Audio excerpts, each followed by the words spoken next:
नमस्कार दोस्तों, आज की प्रेस कॉन्फ्रेंस में आप सभी प्रेस बंधुओं का स्वागत है। आज की जो प्रेस कॉन्फ्रेंस है ये जम्मू कश्मीर संरक्षण मंच की तरफ से हो रही है और आज की प्रेस कॉन्फ्रेंस का विषय है ये जो वैष्णो देवी श्राइन बोर्ड की तरफ से रोपवे प्रोजेक्ट जो लगाने की कोशिश की जा रही है फ्रॉम ताराकोट टू सांजीछत, उसके बारे में अभी हम बात करेंगे। दोस्तों, अगर इस प्रोजेक्ट की बात करें, इस प्रोजेक्ट को लेके वहां के जो लोकलाइट्स हैं, वहां पर जो काम करते हैं, पालकी वाले, घोड़े वाले, पिट्ठू वाले और वहां के जो बिजनेस कम्युनिटी के लोग हैं, वहां पे जो काम करते हैं, सभी ने इकट्ठे होकर इस प्रोजेक्ट पे अपनी नाराजगी दिखाई, जताई, नाखुश हुए, अपना अपना जो भी गुस्सा, अपना आक्रोश एडमिनिस्ट्रेशन को, गवर्नमेंट को बताया। उनको कहा कि इस प्रोजेक्ट से हम नाखुश हैं क्योंकि सभी हम इससे इफेक्ट होते हैं, हमारी रोजी रोटी पे लात बजती है, तो इसलिए कृपया इस प्रोजेक्ट पे आप हाथ मत डालिए। लेकिन उनकी बातों को नहीं सुना गया, नजरअंदाज किया गया। उसके बाद सभी ने इकट्ठे होके, सभी यानी कि पालकी वाले, पिट्ठू वाले, घोड़े वाले और बिजनेस कम्युनिटी के वहां के लोकल लोग सभी इकट्ठे हुए। उन्होंने 3-4 दिन का प्रोटेस्ट रखा। उसके बाद ये प्रोटेस्ट उग्र भी हुआ। फिर इनको बोला गया कि 15 दिन का आपको समय दिया जाता है।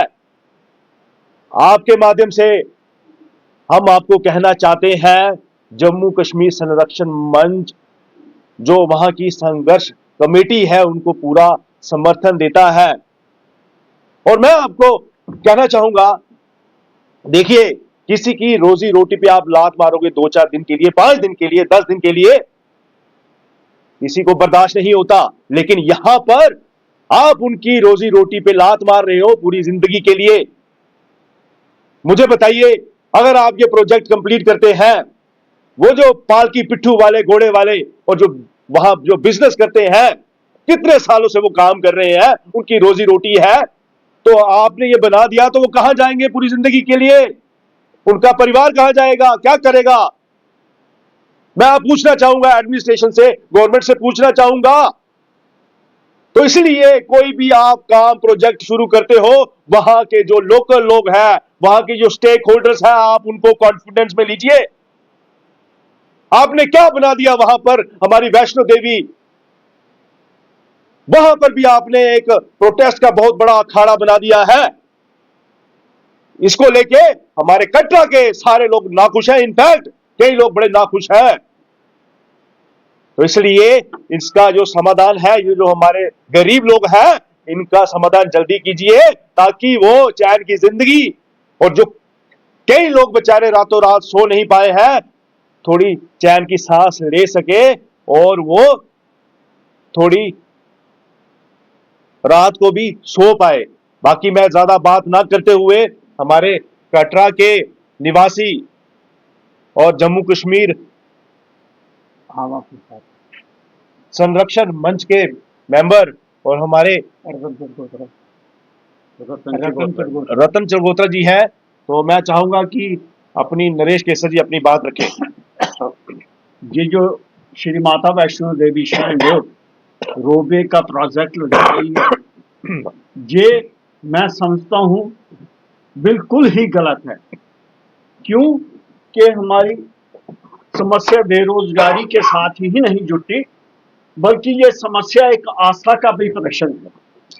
ये आस्था श्री माता वैष्णो देवी जी यहाँ पर तप कर रही हैं और पुराणों में इसका उल्लेख है।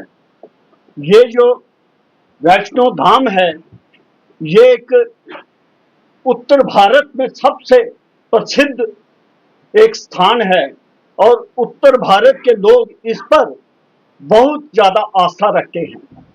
आप जानते हैं कि ये जो माता वैष्णो देवी अगर उस स्थान पर गई हैं तो इससे पहले भूमिका मंदिर, बाणगंगा, चरणपादुका, अर्धकुंवारी और हाथी मथा, ये क्रमबद्ध तरीके से ये भी एक तीर्थ स्थल हैं। यात्री जो हैं वो इन सब स्थलों के दर्शन करते हैं, तभी उनके दर्शन जो हैं सफल होते हैं। इसलिए ये जहां तक हमें सुना है कि सबसे पहले 1952-54 में बख्शी गुलाम अहमद जी ने बाणगंगा की 10 से 20 पौड़ियों जो बनाई थी चरणपादुका की ओर, वो उन्होंने अपनी जेब से उस पर खर्च किया था।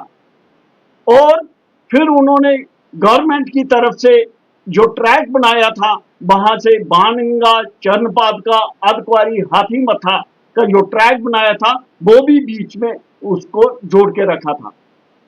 आपने सुना होगा कि यहाँ पर एक भजन है कि माता जी का कि नंगी नंगी पैरी माता अकबर आया और चांदी का छतर, सोने का छतर चढ़ाया।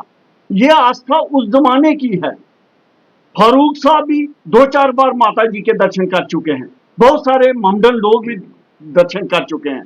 ये हमारी गंगा जमुनी तहजीब का भी एक उदाहरण है, जहां पर हिंदू मुस्लिम सब लोग जो हैं काम करते हैं।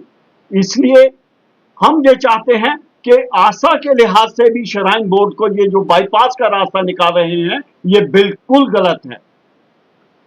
हम बचपन में थे तो हमने सुना था कि जब हम अपने बुजुर्गों से पूछते थे कि माता जी जहां पर कितनी देर रहेंगी, तो बुजुर्ग कहते थे जब 1.25 लाख यात्रा जहां पर दर्शन करेगी, यानी कि 1.25 लाख भेंट चढ़ेगी और माता जी की पिंडियों पे धूप लगेगी, तो माता जी यहां से नाराज हो जाएंगी। और आज हमें ये बिल्कुल धीरे धीरे समझ आ रहा है कि वो बात सच होने वाली है, क्योंकि तब गुफा भी एक थी, प्राचीन गुफा, उसके बाद 2 बनी, 3 बनी। हो सकता है जो आज ये श्राइन बोर्ड चाहता है कि वहां पर रोपवे लगाएं, वहां पर एकदम यात्रियों का जमवाड़ जमा कर यात्री वहां पर पहुंच जाएं, तो उससे क्या होगा कि हो सकता है कि इनके मन में आए कि अब 1, 2, 4 गुफाएं और बना दी जाएं, फिर भी यात्रा बढ़ेगी। तो हो सकता है ये सोचें कि ये अब यहाँ से थोड़ी सी पहाड़ी उखाड़ लें ताकि ऊपर से ही ऐसे दर्शन होकर चले आए। तो ये सब हो सकता है, या गुफा से ऊपर से ही बैठ जाए। तो कहने का भाव ये है कि जब माता जी तप कर रही है, क्यों हम उनके तप में खलल डालें। और इसलिए हम श्राइन बोर्ड से निवेदन करते हैं कि ये जो प्रोजेक्ट है बिल्कुल खत्म होना चाहिए।